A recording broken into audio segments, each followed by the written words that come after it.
Сәлем достар, бүгін мен өзімнің басымнан өткен шынайы оқиғалармен сіздермен бөлісетін боламын.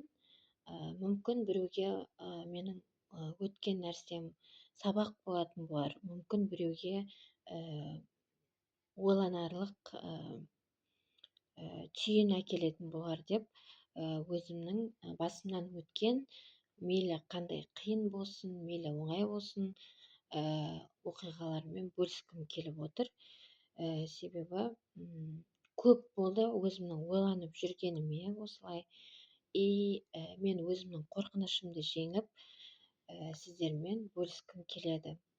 Себебі менде мынандай ой туады да кейде, что менің өмірімді біреу білетін болса, мені осуждать етіп бастайды, мені қарғап бастайды деген сияқты менде сондай көп қорқыныштар келеді.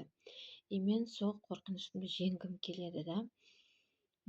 Адам негізі өмірге не үшін келеді? Өзінің қорқыныштарын өзі жеңу үшін, алға қарай ұмтылу үшін, Сондықтан да мен жалғыз өзіме ғана емес, басқаларға да пайдам тисін деп, чтобы менің қателігімді ешкім қайталамай-ақ қойсын деп, сондай ниетпен мен өзімнің видеомды сіздерге арнаймын.